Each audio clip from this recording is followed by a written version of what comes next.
Olá, boa noite a todos, sejam muito bem-vindos ao canal, para a gente ter mais um pouquinho de educação patrimonial, que é o nosso principal objetivo nesse canal aqui, levar bastante informação para as pessoas e assim as pessoas terem um pouquinho mais de educação mesmo para tomar as decisões em relação ao patrimônio.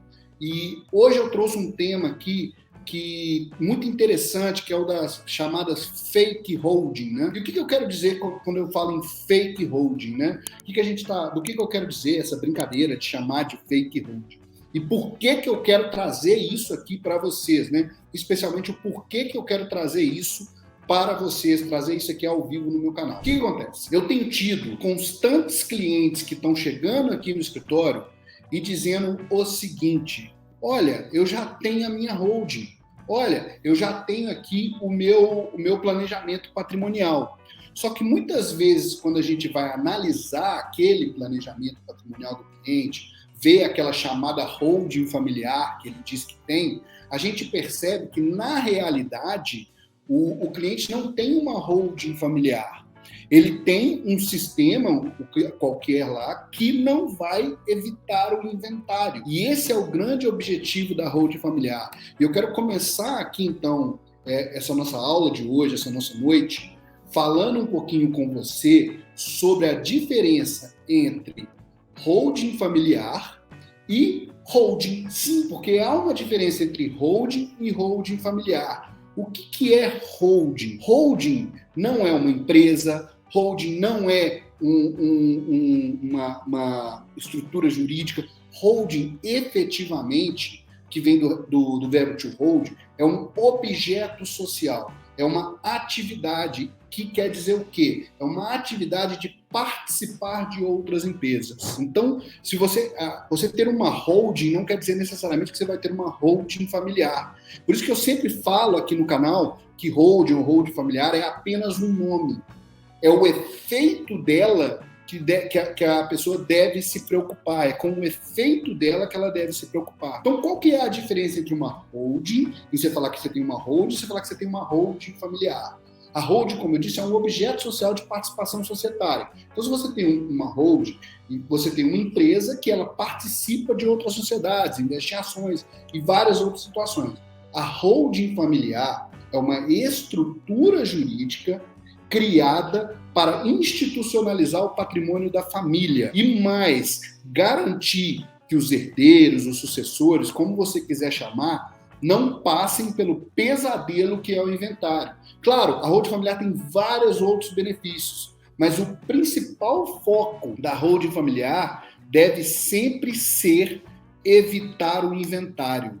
Então, o que é a tal da fake holding que eu estou trazendo aqui no título desse vídeo hoje, né? Fake holding e esse é um nome de brincadeira e tudo, são aquelas estruturas jurídicas criadas para a família que não vão evitar o inventário. Elas são criadas com o objetivo de evitar o inventário. Muitas vezes os clientes, as pessoas criam essa estrutura jurídica com esse objetivo, mas elas não vão trazer esse benefício para a sua família. E se você está assistindo isso aqui agora, se tema de planejamento patrimonial da família, educação patrimonial é interessante para você, já deixa o seu like aqui e assina o canal, ok? Deixando o seu like, você ajuda que esse vídeo vá para mais pessoas e a gente gere cada vez mais atividade, educação patrimonial na internet, ok? E assina o canal para receber mais vídeos aí. Mas fake hold, o que é a fake hold? Como eu disse, é aquela estrutura que foi criada com o objetivo de evitar o inventário, mas ela não consegue trazer isso para as pessoas, não consegue trazer esse benefício para a família.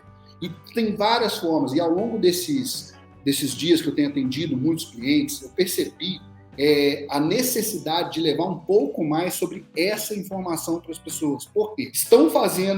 As pessoas estão fazendo hold achando que vão evitar o inventário, estão criando algumas estruturas jurídicas achando que vão evitar o inventário, e a verdade é que elas não vão conseguir o objetivo delas. E aí eu trouxe alguns exemplos para vocês aqui, para que você comece a verificar se o que você tem ou o que estão te oferecendo como holding familiar vai atender os seus objetivos. Eu vou dar alguns exemplos. O primeiro exemplo é o seguinte: pejotização do patrimônio não é holding. Coloquem isso na cabeça, tá, pessoal? Você pegar o seu patrimônio e colocar simplesmente ele dentro de uma pessoa jurídica, isso não é fazer uma holding familiar. Você pegar o seu patrimônio e transformar ele em cotas sociais de uma empresa, isso não vai evitar o inventário. Pode até, talvez, simplificar alguma coisa do inventário, mas não vai evitar o inventário. Primeiro, o que é a pejotização do patrimônio? Tá? A pejotização do patrimônio nada mais é quando as pessoas chegam no contrato social e colocam lá, os sócios transferem para a sociedade a titularidade integral sobre os bens imóveis adiante discriminados, ou bens móveis, carros, o que quer que seja. Transfere o patrimônio que está na pessoa física para a pessoa jurídica, transformando isso em cotas sociais. Só que, aí você vai lá, descreve cada imóvel e tudo, e é muito importante, gente, o que eu tenho notado também é que as pessoas estão fazendo essa pejotização do patrimônio, colocando os imóveis principalmente dentro da empresa, sem saber as consequências disso, sem parar, estudar com alguém especializado para saber as consequências disso. Quando você coloca o seu imóvel dentro do patrimônio através de integralização de capital social, não adianta só colocar isso no contrato social. Isso tem que ser levado a registro no cartório de registro de imóveis, pagando inclusive as custas lá do cartório de registro de imóveis. E mais, para levar a registro no cartório de registro de imóvel, você precisa de uma de duas coisas. Ou a certidão de imunidade do ITBI, ou uma declaração da prefeitura. Cada prefeitura faz um tipo de declaração. Ou ela declara a imunidade, ou ela declara que você está isento, ou declara a quitação do ITBI. Ou, dependendo do caso e da forma que você criar essa pejotização do patrimônio, você vai precisar sim pagar o ITBI. Então tem que fazer de forma correta para ter sim benefício tributário. E mais, essa pejotização do patrimônio, seguindo aqui nosso exemplo, é muito importante você fazer algumas perguntas. Primeiro, o que são cotas sociais? Quando você pega e transforma o seu patrimônio, transfere o seu patrimônio para uma empresa, você pega ele e utiliza ele na integralização de capital social de uma empresa, criando aí cotas sociais de uma empresa. E o que são essas cotas sociais? As cotas sociais são um bem móvel que você passa a ter. É um patrimônio que você tem. Então, quando você é sócio de uma empresa e tem lá 20 mil, 30 mil, 40 mil cotas sociais, essas 40 mil cotas sociais são um patrimônio que você tem. E mais, importante você entender que essas cotas sociais possuem o valor nominal delas e o valor patrimonial. Quando você coloca numa empresa lá que você tem 40 mil cotas sociais no valor nominal de R$1 cada, esse é o valor nominal delas. Não quer dizer necessariamente que esse é o valor que as cotas sociais valem para fins de imposto, para qualquer finalidade. Porque a empresa pode ter muito mais patrimônio e a cota ter um valor patrimonial maior do que esse. Outra pergunta importante quando você está fazendo essa tal da pejotização do patrimônio: quem são os donos dessas cotas? Ora, olha só, você era dono de um imóvel, pegou o seu imóvel e integralizou no capital social de uma empresa. Você passou a ser dono das cotas sociais e a empresa passou a ser dona do imóvel, contando que você fez tudo certinho, TBI, registro que a gente já falou lá atrás. Então, passou a ser dono dessas cotas sociais. Essas cotas passam a ser propriedade do sócio. Uma propriedade que mais? Uma propriedade que vai ter que ser levada a inventário. E aí surge a outra pergunta: como que essas cotas serão avaliadas? E é isso que as pessoas, é nesse ponto que as pessoas se enganam. Elas acham, às vezes, que colocou um imóvel na empresa lá por R$200 mil, digamos que conseguiu, e o imóvel vale R$1 milhão, que quando isso for para inventário, essas cotas sociais forem para inventário, elas vão ser avaliadas em 200 mil. Isso é feito através de uma valuation da empresa e mais, é feito com base no valor do patrimônio e acontece demais, as pessoas estão pegando negócio familiar, tem lá uma empresa, uma fábrica, tem lá uma empresa de comércio, uma empresa de sapato, colocando patrimônio dentro dela. A empresa vai ser avaliada num valor muito maior do que o valor das cotas sociais, se ela tiver patrimônio e ainda tiver faturamento rodando. Então, é importante, entenda bem, colocar o patrimônio dentro de uma pessoa jurídica não evita o inventário. A diferença é que, ao invés de fazer inventário de imóvel, você vai ter que fazer um inventário de cotas sociais, porque os donos ali do patrimônio, os donos da empresa, continuam tendo essas cotas sociais que terão que ser levadas a inventário para que essa empresa possa passar para os herdeiros ou até mesmo liquidada com venda do patrimônio e tudo, e isso passar para os herdeiros. Se você fizer simplesmente a pejotização do patrimônio, você não vai conseguir evitar o inventário. E esse é o primeiro exemplo que eu tenho visto muito aqui no escritório.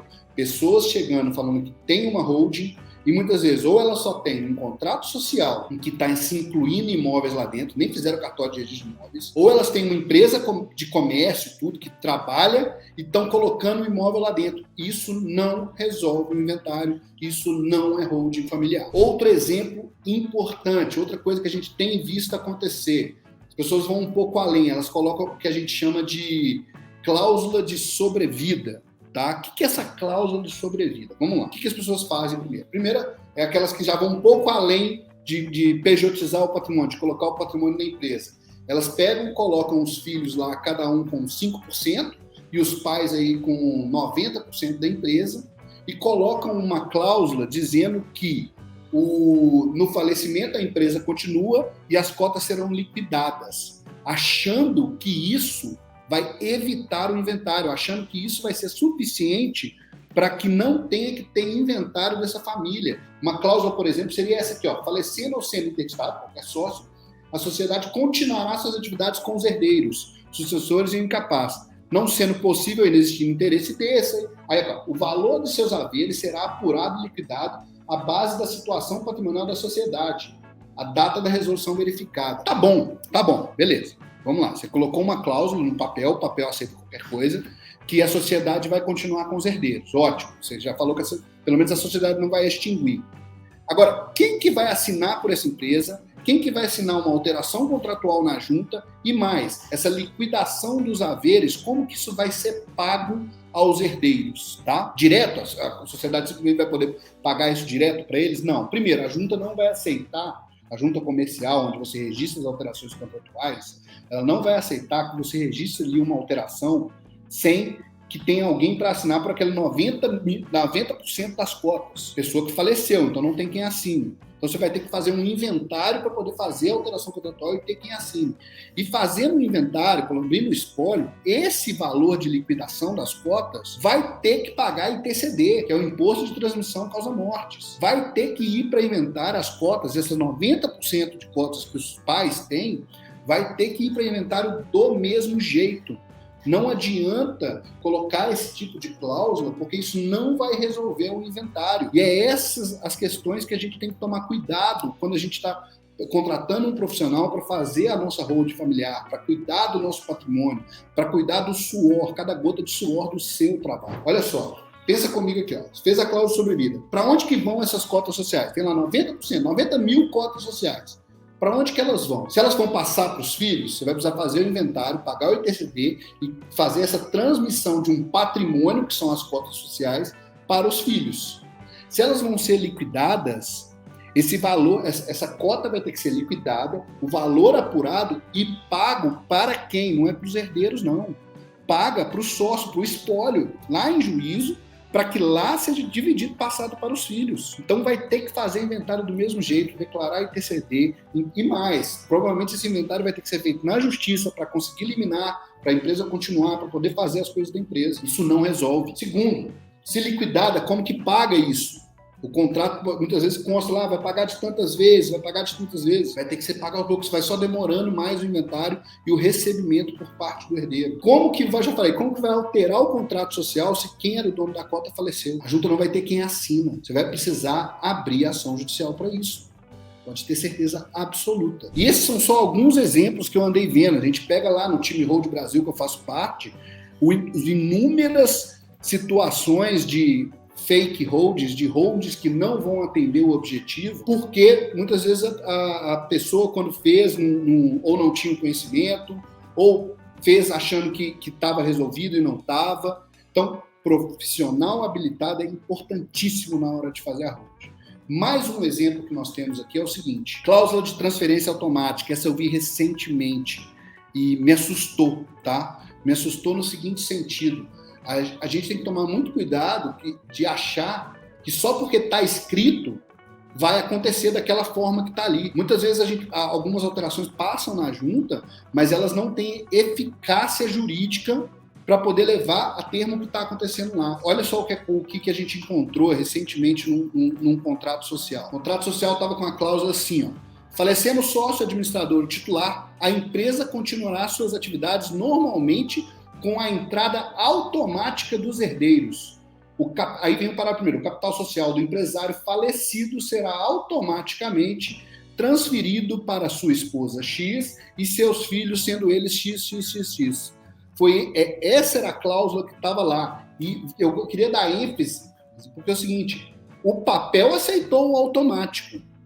Agora eu te pergunto, lá na cláusula estava falando que essa transferência ia acontecer de forma automática. Vamos pegar o exemplo claro aqui, ó. Vamos lá. Você fez a cláusula de transferência automática, né? Como que eles vão alterar o contrato? Vamos pegar o exemplo aqui, ó. Eu tenho uma empresa em meu nome, meu Bruno Couto Rocha Limitada, está lá a empresa. Eu tenho 100 mil cotas sociais, uma unipessoal em meu nome. Coloca uma cláusula dessa. Eu vim a óbito, acabei de morrer, não existe mais o Bruno Couto Rocha. Então, mas tem uma cláusula falando que vai ser automático para pessoas tal. Aí eles pegam isso aí, levam lá na junta comercial, falando que estava escrito que é automático. Sabe o que a junta vai falar? Precisa de alvará judicial para assinatura, para suprir a assinatura do sócio falecido, porque ele está transferindo a propriedade das cotas sociais para um terceiro, para os filhos e para a esposa. E para conseguir essa assinatura, sabe o que você vai ter que fazer? Inventário dessas cotas sociais. Não existe automático se não for feito em vida. Coloca isso na cabeça. Não existe o papel, pode estar da forma que for no papel, mas isso não vai se operar, porque não vai ter quem assine para acontecer isso mais. Outra pergunta: por que o Estado, a junta comercial, um órgão estatal, autorizaria isso? Toda vez que você faz a transferência de um patrimônio, essa transferência de patrimônio ela tem que ser feita a um título. O que eu quero dizer com a um título? Ou você vende, ou você doa, ou você faz uma cessão onerosa por algum motivo, ou é por inventário, né? É transferido por herança. Essa transferência de patrimônio, cotas sociais, ela tem que ocorrer a algum título. Tem que ter um título por que está acontecendo isso. Não existe isso de transferência automática. Vai ter que pagar imposto para fazer essa transferência. E o imposto aqui, nesse caso, vai ser do inventário, ou então da doação em vida, se você poder considerar que estiver fazendo isso em vida. Então você vai ter que pagar imposto, fazer todos os procedimentos para isso. Não existe o tal do automático, ok? A forma correta de se fazer uma holding familiar, e isso é bem importante para vocês entenderem, é criando, sim, um gatilho. É importante que a gente crie, quando você estiver fazendo um sistema de holding familiar, você cria um gatilho. O que é um gatilho? O gatilho é o seguinte: primeiro, ele tem que disparar na hora que você queira, porque na hora que você precisa, ele precisa que dispare. E mais, ele não pode disparar quando você não quer, senão você leva um tiro no pé, certo? Então, o que é esse sistema de gatilho que eu estou falando? É importante que você, na hora que estiver criando sua holding familiar, você pegou lá o seu patrimônio, os bens da família, colocou dentro de um cofre, ok? Ou seja, você passou a ter dono de uma holding familiar e o titular do patrimônio é quem controla essa holding familiar no cofre. O gatilho é você transferir essas cotas sociais em vida para os seus filhos, para os sucessores, mas criar uma barreira. Barreira essa que vai impedir que os filhos acessem isso em vida. Você cria essa barreira, deixando todo o controle para você. A questão é que as cotas sociais já estão no nome do seu filho. Você criou esse gatilho de direito empresarial para poder garantir que isso já esteja no nome do seu filho. E mais, você em vida controle tudo enquanto estiver vivo. É assim que você monta uma holding familiar. Esse é o princípio básico. A transferência de titularidade das cotas sociais, ela tem que acontecer em vida.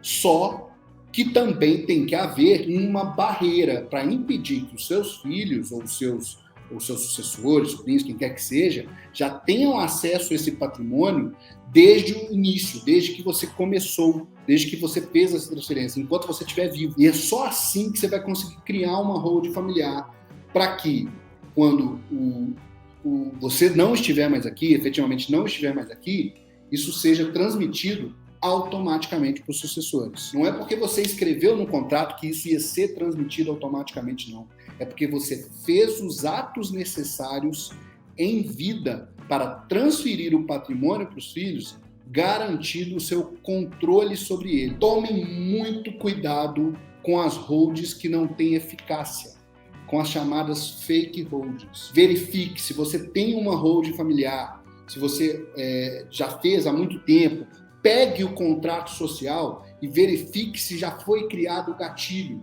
para que esses bens já estejam no nome dos seus filhos em vida, mas com um controle seu. Ou se você está com todas as cotas sociais e simplesmente está escrito que será automático. Porque se simplesmente estiver escrito, sinto muito te dizer, meu amigo, minha amiga, seus filhos vão ter que fazer inventário do mesmo jeito. E talvez até complique esse inventário, dependendo da forma que foi feito. Se você não tiver feito registro de imóveis, se não tiver feito todo o procedimento de forma correta, pode até complicar o inventário para o seu filho, para aquela pessoa que você mais ama, gerando mais despesa para o seu patrimônio, para o suor de cada dia do seu trabalho. Pessoal, isso era o que eu queria passar hoje aqui, tá? Espero que vocês tenham gostado. Eu quero trazer mais, cada vez mais. Toda semana eu quero trazer um tema para falar rapidamente com vocês, coisa de 25, 30 minutos. Então, se você gostou do que ouviu, continua aqui no canal, assina o canal, assiste os vídeos, tá? Curte aqui o vídeo, porque isso ajuda que essa informação chegue para cada vez mais pessoas. Deixem suas dúvidas nos comentários do vídeo, que a gente vai respondendo nas redes sociais. Me segue lá no Instagram, no Facebook, para ter aí acesso às respostas que eu vou dando, ok? Uma boa noite e até mais para vocês.